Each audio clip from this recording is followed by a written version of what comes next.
वक्त थोड़ा ज़्यादा हो गया है इसलिए हमें वक्त थोड़ा ही लेना है। आप हजरात बहुत देर से गालबन बैठे हुए हैं। आज ये मजलिस बुलाई गई है और ये प्रेस कॉन्फ्रेंस नहीं बल्कि प्रेस रिलीज़ है। रिलीज़ और कॉन्फ्रेंस में आप हजरात फ़र्क समझते हैं। और हम यहाँ पर बैठे हुए मंच पे सारे लोगों, जितने भी हमारे उलमाए कराम हैं, उनका मैं बहुत शुक्रगुजार हूँ। ये जितने भी 30-35 उलमाए कराम अपने बावजूद इसके कि इनके कैलूला का वक्त होता है, उसके बावजूद यहाँ पे जमा हैं, हम उनके बहुत मशकूर हैं। और साथ साथ जितने भी हमारे ये जो यहाँ जर्नलिस्ट पत्रकार आए हुए हैं, उनका मैं बहुत तहे दिल से शुक्रिया अदा करता हूँ कि वो तशरीफ़ लाए और ला करके हमारी हिम्मत अफजाई की और हमारे इस प्रेस रिलीज़ को कवर करने की दिक्कतें बर्दाश्त की। आइए अब हम इस बात का शुरुआत करते हैं। ये एक सियासी जो चहल पहल हमारे शहर में मचा हुआ है, उस सिलसिले में शुरू करते हैं। और हम अपनी बात बहुत मुख्तसरन रखना चाहते हैं क्योंकि यहाँ पे और भी लोग हैं, ताकि सारे लोगों को बोलने का मौका मिल जाए। पहली बात तो ये है कि एक खलफशार ये मचाई जा रही है कि भाई ऐसा बताया जा रहा है, समझाया जा रहा है कि दो ग्रुप है, जैसे एक यहूद का हो और एक नसारा का हो। जो उधर गया वो यहूद और जो इधर रहा वो नसारा या ईमान वाला। एक खलफशार। उनसे पूछिए कि जो लोग कहते हैं कि बीजेपी से आने का हमको डर बैठा रहे हैं, वो क्या चाहते हैं? वो चाहते क्या हैं? सिर्फ डराना या कुछ अमली तौर पे भी करना?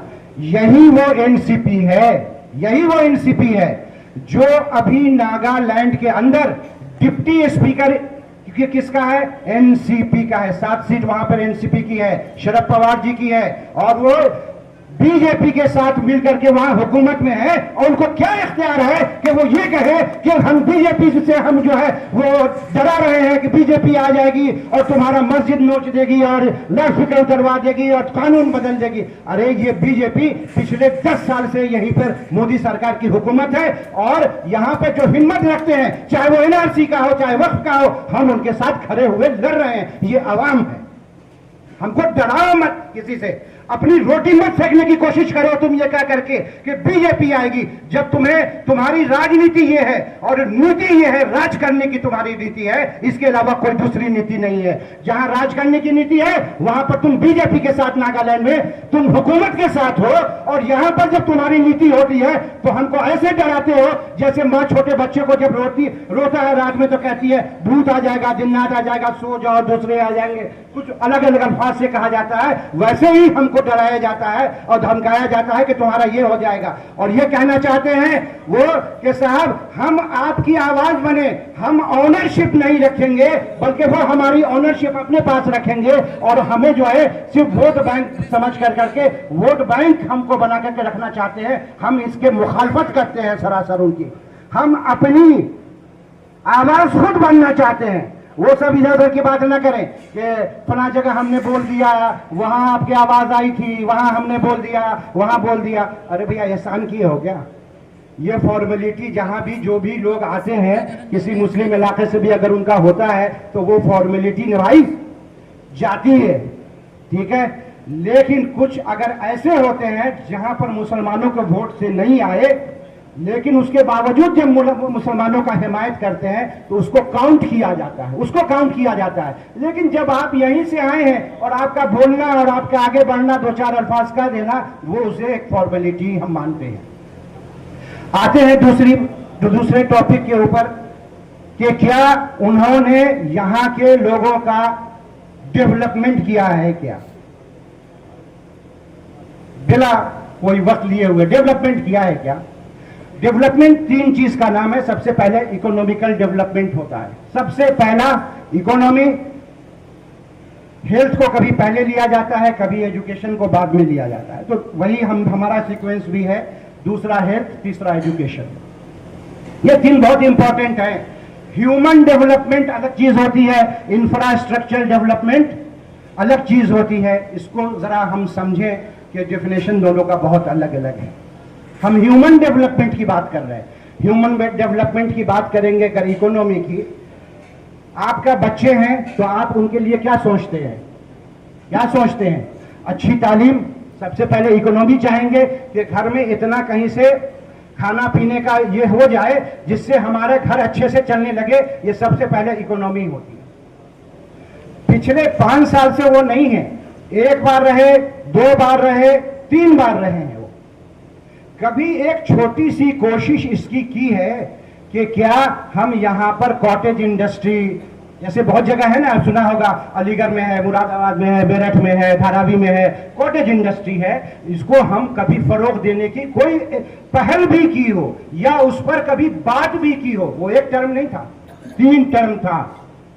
3 टर्म में कभी आपके इकोनॉमी को बढ़ाने की कोशिश की नहीं।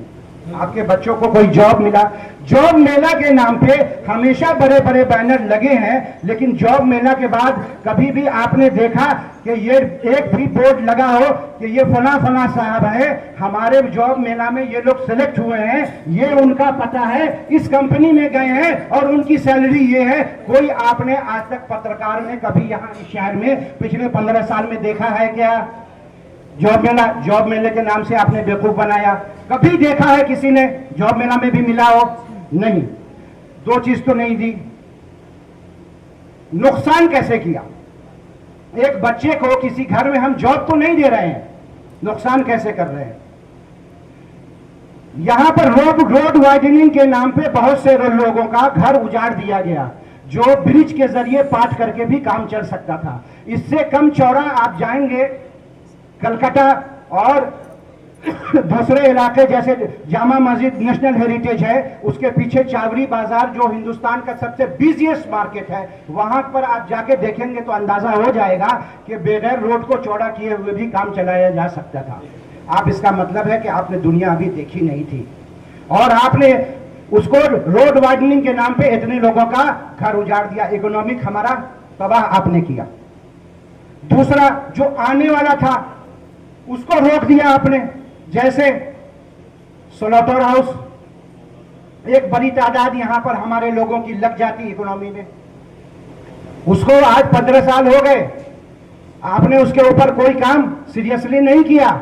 इधर का जमीन उधर, उधर का जमीन इधर, और लेटर देते हैं कि इससे कम में भी स्लॉटर हाउस बन सकता है, लेटर देते हैं। ये किया। चलिए हम कहते हैं कि ये सब भी नहीं करते तो आप जीरो पे होते। एक ग्राफ अगर बनता है कि इकोनॉमी का, तो आप जीरो पे रहते, जीरो पे, कि आपने कुछ नहीं किया। लेकिन जब हम आपके घर के बच्चों को, हमने कोई रोजगार तो नहीं दिया, लेकिन हम आपके बच्चे को नशे का आदी बना दिया, तो अब बताइए कि उनको हम प्लस ऊपर ले जाए कि नीचे ले जाएं? ये हमको बता दीजिए आप। बजाय आपको देने के, आपका लेना शुरू कर दिया, आपके बच्चों को ऐसा बना दिया जो अब जिंदगी भर किसी काम के लायक नहीं बचा। तो अब इससे गिरी हुई और घटिया कोई बात होगी? होगी? बताइए। आप जॉब तो नहीं दिया। उस आदमी के दर्द को जाके आप सुनिए, जिसके घर में एक बच्चा अच्छा खासा होनहार होता था और वो आज ड्रग्स के इसमें मुब्तला हो गया। अब उसके घर वालों की परेशानी को आप समझिए कि वो कितना परेशान है। वो सोचता है कि इसकी जिंदा, जो ये कि जिंदा लाश बन करके रह गया है। आप उनके दर्द को जाके समझिए। आपको 5 साल, हम कहते ये नहीं है कि जितेंद्र औहाड यहां पर ले करके आए नशा, मैं इस बात को नहीं मानता हूं। हाँ, लेकिन आपके छत्र छाया में फरोग जरूर हुआ है, और उसमें सिर्फ जितेंद्र औहाड ही नहीं शामिल है, बल्कि हमारा ये इल्जाम है कि हमारे अपने कॉर्पोरेटर भी शामिल थे। दूसरे को सिर्फ हम जिम्मेदार नहीं ठहरा देंगे। हाँ, लेकिन उनको क्या करना चाहिए था? उनकी रिस्पॉन्सिबिलिटी क्या थी 15 साल में? 15 साल में ये रिस्पॉन्सिबिलिटी थी कि कम से कम उनको कोशिश तो करनी चाहिए थी रोकने की। कितनी कोशिशें उन्होंने सिंसियर एफर्ट किया, ये बताइए।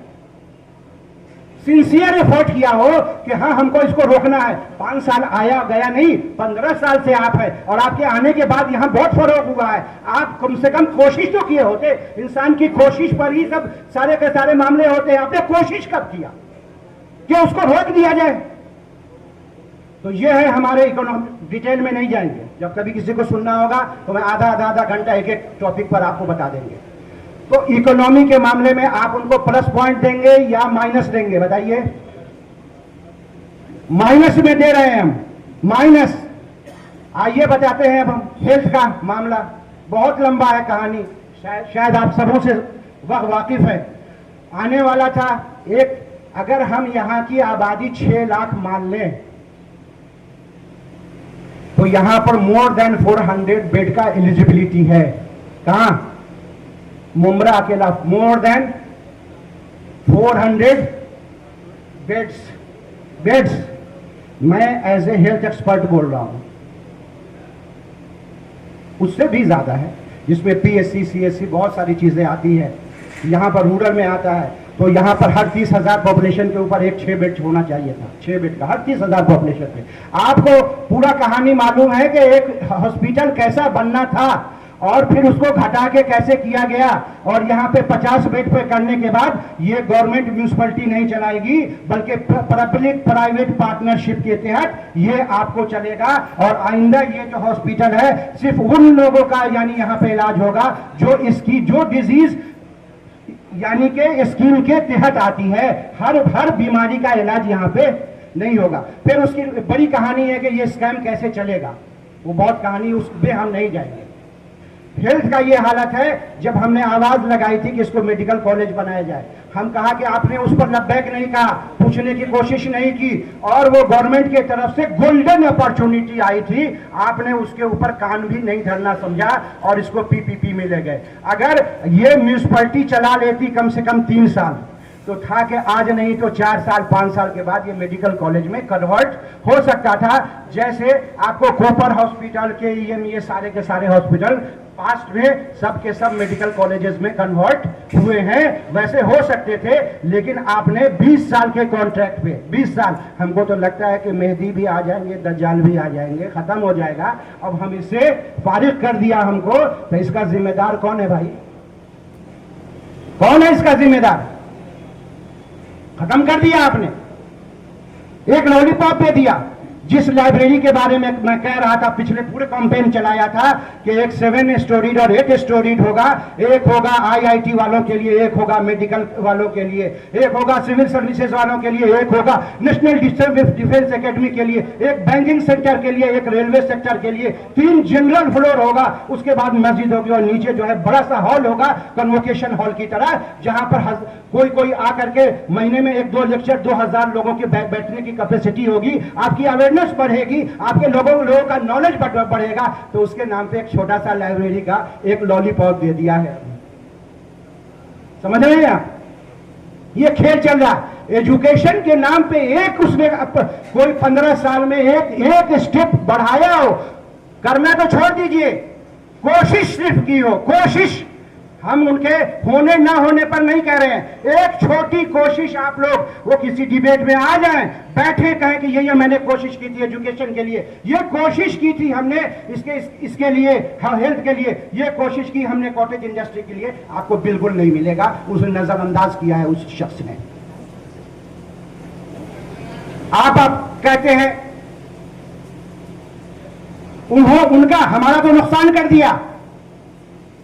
नरेंद्र जी, दामोदर दास मोदी और जितेंद्र आव्हाड, नरेंद्र और जितेंद्र में जितेंद्र थोड़ा ऊपर है, नरेंद्र थोड़ा नीचे है। दोनों के 8 वर्ड्स हैं, दोनों के 8 वर्ड्स हैं। नरेंद्र जी क्या करते हैं? अपने अपोजिशन से अगर नाराज है, कोई मेरा दुश्मन बन रहा है, तो झूठे केस में फंसाते हैं, बदनाम करते हैं, तकरीरों में करते हैं या नहीं करते हैं?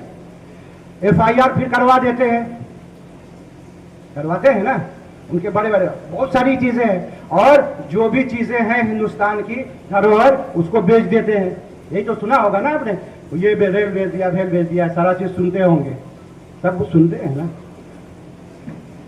तो अगर ये बन जाते ना तो ये नरेंद्र के भी ऊपर होते, अल्फाबेटिकली तो ऊपर है ही है जितेंद्र, ये उनसे भी ऊपर होते। इन्होंने क्या किया यहाँ के अपोजिशन को, मैं जब खड़ा हुआ मेरे ऊपर झूठे 3 इल्जाम लगाए, उनको मैसेज पहुंचा दीजिए कि कल ही वो जगह पहुंच जाए जहां पर मुझे बिजली चोरी का और हमारे ऊपर नौकरानी को पैसा न देने का 3-3, 4-4 महीने झूठे इल्जाम लगाए थे, वो आकर के साबित करे, आवाम के सामने कहे कि हाँ ये आदमी चोरी किया था।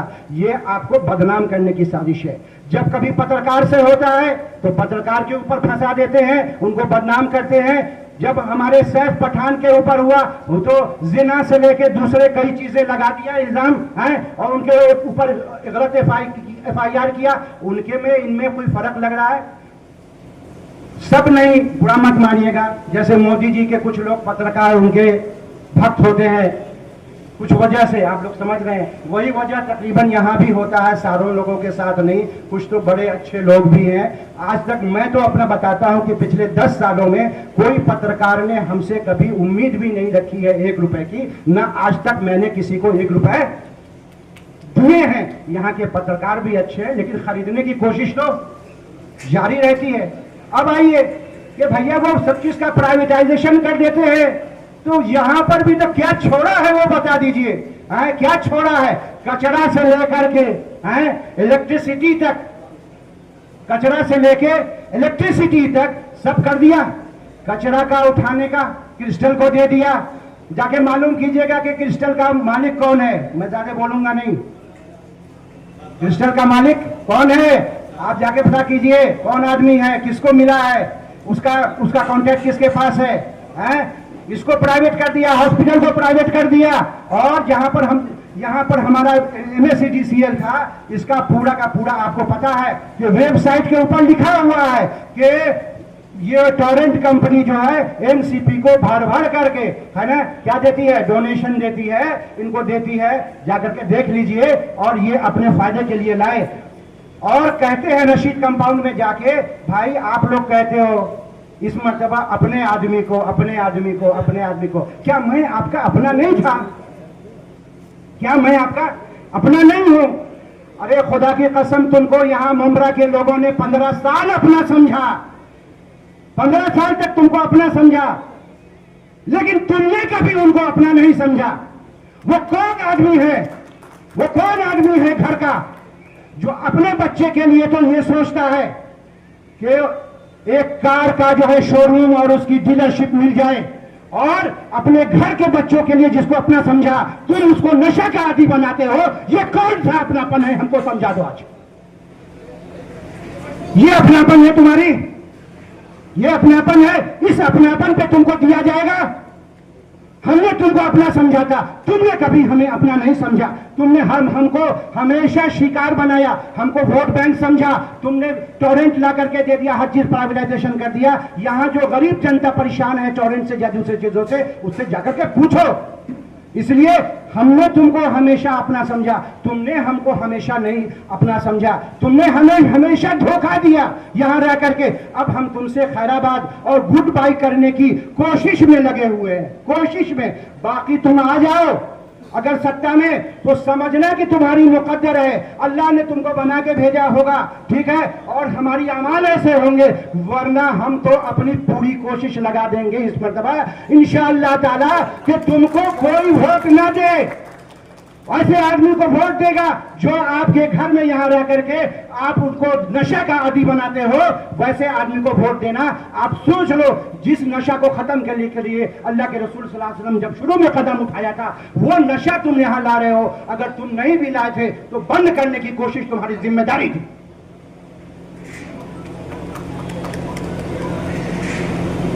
बात करने के लिए मेरे पास बहुत कुछ है, इतना ही नहीं है। आप अपने घर के बच्चियों का सौदा करेंगे। मुझे बहुत दिनों से पता चलता था मुझे बहुत से 25-10 साल में लोगों ने कहा फला कॉर्पोरेटर, जब कुछ औरतें जाती हैं बेचारी मजबूर होकर के किसी वजह से आपसे हेल्प लेने के लिए, फिर उनका एक्सप्लॉयटेशन होता है। ये मैं बहुत दिन से सुनता था, लेकिन आज से 2 दिन पहले एक साहब ने कहा कि ऐसी सी बात है, एक लड़की का ये है मसला है। वो कहती है, बहुत से लोगों का, 2-3 लोगों का नाम बताया, वो है वो है वो है। बहरहाल एक लड़की ने मुझसे डायरेक्ट बात हुई, इससे सीधा फोन पे बात हुई। उसने कहा, उनसे ही जरिए उनके फोन पे हुआ और कहा कि हजरत ये समझ लीजिए कि मैं ऐसे ऐसे जाती थी फला जगह, और ये लोग कांटेक्ट में आए और ये लोगों ने फिर मुझे यहाँ पर बुलाने और इन सब चीज़ों की कोशिश की। और मैंने कहा कि मैं ऐसी वैसी लड़की नहीं हूँ, और जिस तरीके से मैं हूँ बहुत सारे लोग और भी लड़कियाँ फंस चुकी हैं, लेकिन मैं किसी पर इल्ज़ाम लगाने वाला नहीं हूँ जब तक उसका कोई हमारे पास पक्का सबूत न हो। लेकिन ऐसी खबरें आ रही हैं, हम ऐसे लोगों को देना चाहते हैं। हम अपनी बात खत्म कर रहे हैं क्योंकि बहुत सारे लोगों को अपने अपने जज्बात को रखने का पूरा हक है। और हमने आपको एजुकेशन, आपको हेल्थ, इकोनॉमी बता दिया कि अपने बेटे के साथ अपनी बेटी का जब हो तो दूसरे का आप मदद लेकर के आए, फडणवीस जैसे लोगों का मदद लेकर के आप अपना शोरूम मारुति का खोल लेते हैं। लेकिन जब हमारा वक्त होता है तो हमारा जो आया हुआ माल था, यानी कि जिसको कहते हैं कि स्लॉटर हाउस, उसको रोक दिया आए और नशे में डाल दिया। ये नहीं चलेगा, नहीं चलेगा, नहीं चलेगा, अब नहीं तो कभी नहीं। आए मुमरा के लोगों, तुम आदी हो गए हो घड़ी पर निशान लगाने के। जब घड़ी ने हमारी घड़ी नहीं बदली, हमने आदमी बदल दिया। यानी वक्त घड़ी नहीं बदली, यानी हमारा वक्त नहीं, अच्छे दिन नहीं आए हमारे, हमने वो आदमी बदल दिया है। जाना 20 तारीख को और जा करके 2 नंबर का बटन जहां है वहीं जा करके लगाना, नहीं तो 1 नंबर का बटन तुम्हारा बैंड बजा देगा, बैंड बजा देगा, बैंड बजा देगा।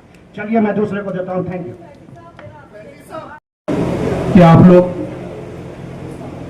इस बात रखने के काम में मेरी मदद करेंगे, मेरी मदद करेंगे। मैं अपनी बात आपके जरिए अवाम तक पहुंचाना चाहता हूं।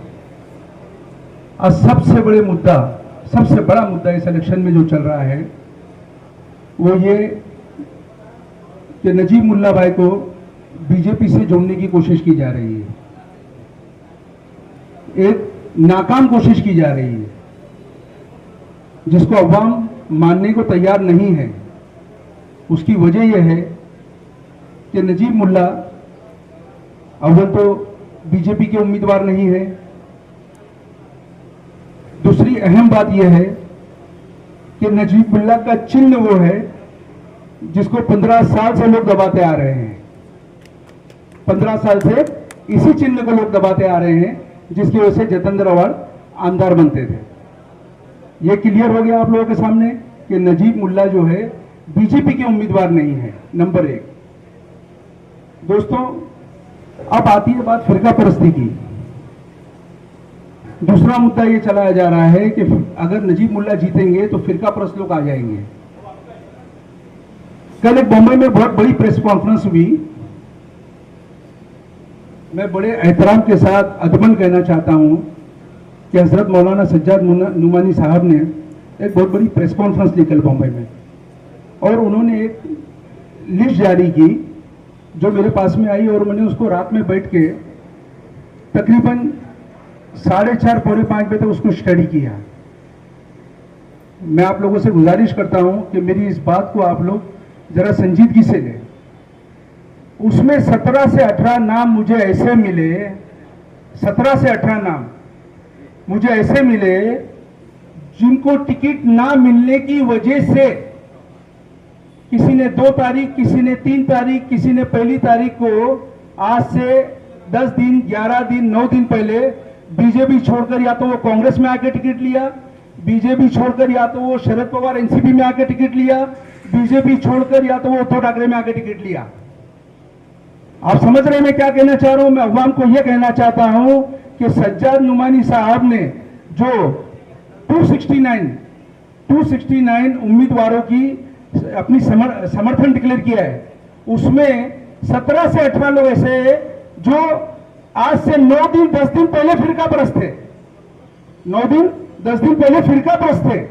बहुत दूर में नहीं जाऊंगा, आपके और हमारे एकदम करीब का इलाका न्यू मुंबई, संदीप नाइक 4 तारीख से पहले फिरका परस्त थे। आज शरद पवार की पार्टी में आकर जो है सेकुलर हो गए। मैं बहुत एहतराम करता हूं, मैं हजरत को काफी सालों से जानता हूं, हत्ता के मेरे घर के कुछ मामला ऐसे हुए हैं, रिश्तेदारी उनके खानदान में हुई है, मैं इस हद तक उनको जानता हूं। हजरत बहुत मासूम है, बहुत मासूम है, बहुत अल्लाह वाले हैं, बहुत सियासत में बारीक भी नहीं रखते हैं, और पूरे महाराष्ट्र की नहीं पूरे हिंदुस्तान की तर्जुमानी करते हैं वो जब भी इलेक्शन लगता है। मैं उनकी बहुत इज्जत करता हूं, लेकिन मैं कहता हूं क्या हर इलाके के अपने मसाइल नहीं है? हर इलाके की, हर हल्के की अपनी जरूरत नहीं है? कब तक हम जो है बीजेपी, शिवसेना ये कहकर जो है अपनी जरूरतों को मतलब जो है ना हम नजरअंदाज करते रहेंगे?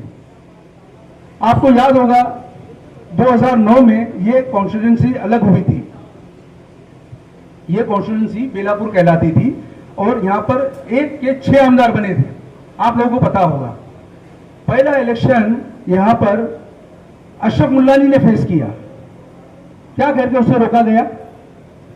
मैं आपको याद दिलाना चाहता हूं, यह कहकर रोका गया वोट देने से लोगों को कि ये बीजेपी की बी टीम है, बीजेपी की बी टीम है, लिहाजा इसको वोट दोगे तो बीजेपी आ जाएगी, बीजेपी की बी टीम है। उसके बाद में दूसरा इलेक्शन अल्तमश फैजी साहब ने फेस किया, यहां से क्या कहकर रोका गया? सुनिए, मैं बता रहा हूं कि मतलब जो रेस में थे उनकी बात कर रहा हूं। अल्तमश फैजी साहब को रोका गया यह कहकर कि अगर इनको वोट दिया जाएगा तो शिवसेना आ जाएगी, दीपाली सैयद आ जाएगी। कौन सी दीपाली सैयद? जो मातोश्री को बिलोंग करती है, जो अब उद्धव ठाकरे ने संभाला हुआ है। और इलेक्शन के होते ही वह उद्धव ठाकरे सेकुलर हो गए और इन्होंने सरकार बना ली और उसमें मिनिस्ट्री ले ली। आप समझ रहे हैं ना मेरी बात को? मैं पता नहीं समझाने की कोशिश कर रहा हूं। आप लोग देखिए कि इलेक्शन को मैं शुरुआत से ले रहा हूं, फिर उसके बाद में जो है 2000 अब ये इलेक्शन लगा हुआ है, तो सीधा इल्जाम जो है अभी फिर वही लाइन कि मतलब जो है ना नजीब मुल्ला बीजेपी के कैंडिडेट है।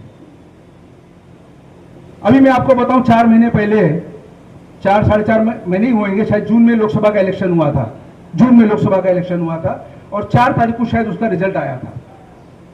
सारे मुसलमान मुमरा कौसा के एक हो गए और जो है इंडिया अलायंस के नाम पे, सेकुलरिज्म के नाम पे 1,09,000 वोट हमने एक ऐसी लेडी को किया जिसको हम जानते भी नहीं थे, और जो इंडिया अलायंस में आने से पहले मैं आपको बताऊं महाराष्ट्र नवनिर्माण सेना में थी।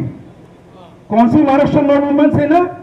जो आज तक अजान पे ऑब्जेक्शन है, जिसको आज तक अजान को लेकर जो है चीखती रहती है, वो 9 दिनों के लिए सेकुलर बन के हमारे इलाके में आई और हमारे 1,09,000 वोट लेके चले गए। यही मौलानाओं ने, यही उलमाओं ने इंडिया अलायंस को उस वक्त समर्थन किया था। अब मैं आपको जो दिखाने जा रहा हूं, देखिए इलेक्शन हो गया, हमारे 1,09,000 वोट चले गए। मेरी बात को ध्यान से सुनिए। 30 जून को, 30 जून मतलब 24 दिन के बाद यह सज्जाद नुमानी साहब का बयान आता है। यह सज्जाद नुमानी साहब, हजरत मौलाना सज्जाद नुमानी साहब का बयान आता है। अब मैं ये बयान की हेडलाइन पढ़ता हूं, किसी को चाहिए होगा तो मैं कटिंग दे दूंगा। मौलाना कहते हैं सेकुलर पार्टियों को मुस्लिम वोट चाहिए लेकिन बराबरी का दर्जा देने को तैयार नहीं। मुल्क की बर्बादी में फिरका परस्त ताकतों के साथ सेकुलर भी बराबर के शरीक। मौलाना सज्जाद नुमानी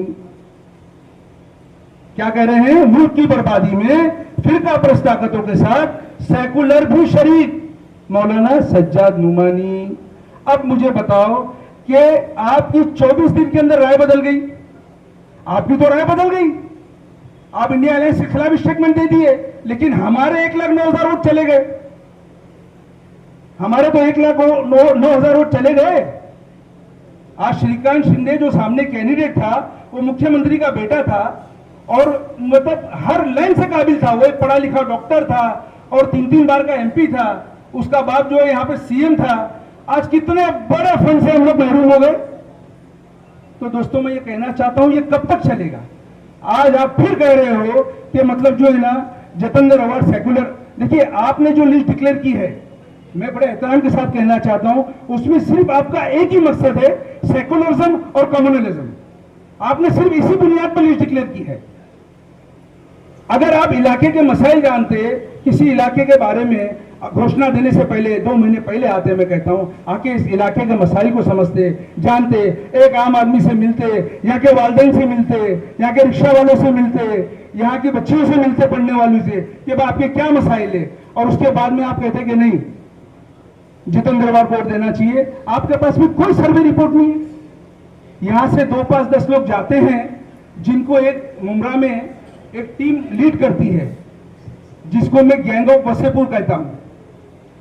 अभी 5 दिन बचे हैं, मैं उनके नाम भी लूंगा और उनके चेहरों से नकाब भी नोचूंगा, मैं उनके किरदार भी बताऊंगा मैं कि वो गैंग ऑफ वसेपुर के इंडिविजुअल एक का नाम लेके मैं किरदार बताऊंगा कि किस किरदार के वो लोग मालिक हैं। वो लोग जो है वो 10-12 उलमा को लीड करते हैं और वो 10-12 उलमा जाते हैं, चूंकि मौलाना मासूम है, हजरत हमारे मासूम है, उनको जो है वो बताते हैं कि भाई जितेंद्र अवार्ड जो है माशाल्लाह ऐसे है, जितेंद्र वैसे है, और आप ऐलान कर देते हो हजरत आपकी राय जो है फिर 20 दिन बाद बदल जाएगी और फिर उसके बाद में शरद पवार बीजेपी के साथ हो जाएंगे, तो फिर हमारे वोट जाया हो जाएंगे ना हजरत। होंगे नहीं होंगे बताइए। तो कब तक हम लोग ये बीजेपी, ये शिवसेना, ये बी टीम, ये सी टीम, ए टीम, मतलब ये एबीसीडी पढ़ाता रहेगा हमारे को और इक्तदार पे रहेगा और मसाइल जू के तू रहेंगे, तो इससे हमको निकलना पड़ेगा। जबकि मैं आपको कहता हूं कि एक बहुत बड़ी मुखलिस टीम उलमाओं की इससे परे है, इससे दूर है। ये चुनिंदा लोग हैं, ये चुनिंदा 10-12 लोग हैं जो इस तरह का काम करते हैं। बाकी आप देख सकते हो कि इस वक्त मंच में अल्हम्दुलिल्लाह नजीब मुल्ला के साथ में कितने उलमा और कितने आइमा कराम बैठे हुए यहाँ पे, और पीछे भी बैठे हुए और कई लोग हैं जो फर्दन हमसे मिलके कहते हैं कि आप जो है बिल्कुल नसीर पर फिक्र ना करें। मैं भी आज जो है 41 साल से शहर में रहता हूं, 41 ईयर से मैं शहर में रहता हूं, और जो है मेरे भी ताल्लुकात है, मेरी भी बातें हो रही है।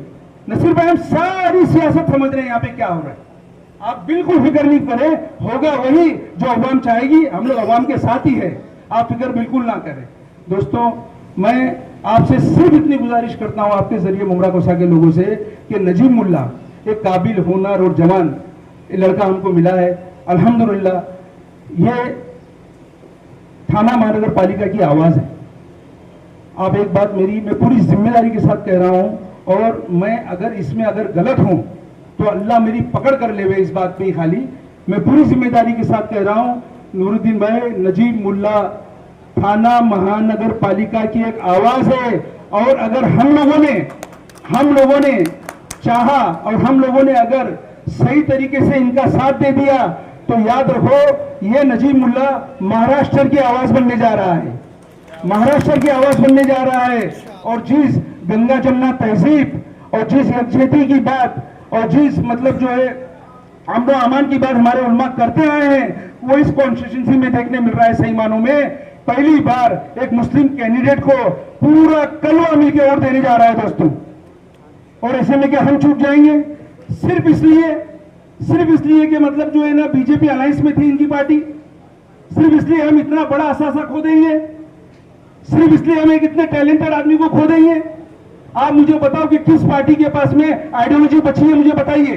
क्या शरद पवार ने 2014 में 2019 में बीजेपी को और उद्धव ठाकरे को सपोर्ट नहीं किया है? ये फिरका प्रश्न नहीं थे? क्या कांग्रेस के दौर में फसादात नहीं हुए? ऐसा कोई शरई जवाब हमारे पास में है? या उलमा बैठे हुए मैं पूछना चाहता हूं, ऐसा कोई शरई जवाब हमारे पास में है कि अगर सेकुलर लोग जीत जाएंगे और सेकुलर लोग अगर पार्टी में अगर हुक्मरानी में आ जाएंगे तो मुसलमान महफूज है? कोई शरई जवाब है कि अगर सेकुलर पार्टी आती तो मुस्लिम महफूज हो जाता है, हमारी मां बहनों को तहफ्फुज मिल जाता है? बताइए मुझे। मैं बीजेपी की तर्जुमानी नहीं कर रहा हूं, बहुत नफरत करता हूं मैं बीजेपी से, मेरी बाबरी गई है, गोधरा में मेरे लोग जड़े कटे हैं। मैं बीजेपी की तर्जुमानी नहीं कर रहा हूं, मैं सिर्फ ये कहना चाह रहा हूं कि नजीब बीजेपी का कैंडिडेट नहीं है। और अजीत पवार इस वक्त महाराष्ट्र का सबसे बड़ा सेकुलर पार्टी है, ये मैं दावे के साथ कहता हूं। मुझे आप मुझसे पूछेंगे जब टिकटों का बंटवारा चल रहा था तो हमारे उलमा कराम और मुस्लिम समाज के दानिश्वर मुस्तकिल स्टेटमेंट दे रहे थे, यही कि किसी ने मुसलमानों को कंसीडर नहीं किया। आज मैं आपको बताना चाहता हूं, कांग्रेस 75 साल से हमारे वोट ले रही है, कांग्रेस 70-75 साल से हमारे वोट ले रही है, और 8 कैंडिडेट को उन्होंने जो है ना कंसीडर किया हुआ है महाराष्ट्र से, 8 मुसलमानों को। उद्धव ठाकरे, जिसको हमने भर भर के वोट दिया लास्ट इलेक्शन में, 1,09,000, 9 दिन के लिए एक लेडी आती है और हमारे वोट लेके चली जाती है, उन्होंने पूरे महाराष्ट्र में एक मुस्लिम को टिकट दिया है। शरद पवार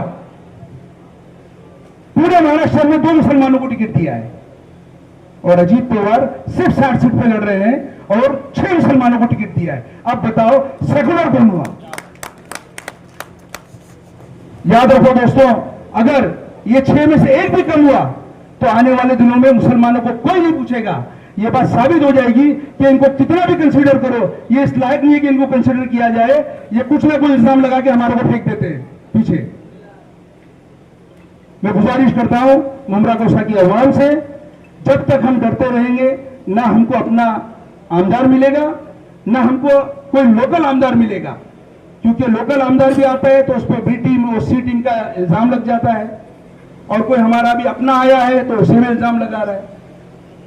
तो मुझे जो लोग इल्जाम लगा रहे हैं उनसे मैं पूछना चाहता हूं कि भाई आप पूरी जिम्मेदारी के साथ कह दीजिए ना कि 23 तारीख के पास शरद पवार जो है बीजेपी में नहीं दिखेंगे। आइए पूरी जिम्मेदारी के साथ कहिए। तो आखिर में मैं सिर्फ इतना ही कह के अपनी बात को खत्म करूंगा कि हमारा मुल्क जो है जरूरतों से जूझ रहा है, चाहे वो पानी की हो, चाहे वो इलेक्ट्रिसिटी का मसला हो, चाहे वो हॉस्पिटल कब्रिस्तान का मसला हो, चाहे वो एजुकेशन ट्रैफिक का मसला हो। मसाइल से जूझ रहा है हमारा शहर, लिहाजा हमको ये ऊंची राजनीति में ना पड़ते हुए अपने मसाइल पे ध्यान दे। एक बहुत अच्छा नजीब मुल्ला की शक्ल में हमको उम्मीदवार मिला है। अल्लाह के वास्ते ये मौका जाया ना करे, और घड़ी का जो बटन जैसा वही साहब ने बताया कि 15 साल से आप जिसको दबाते आ रहे हैं, उसी बटन को आपको दबाना है और नजीब मुल्ला को महाराष्ट्र की आवाज बनाना है इंशाअल्लाह।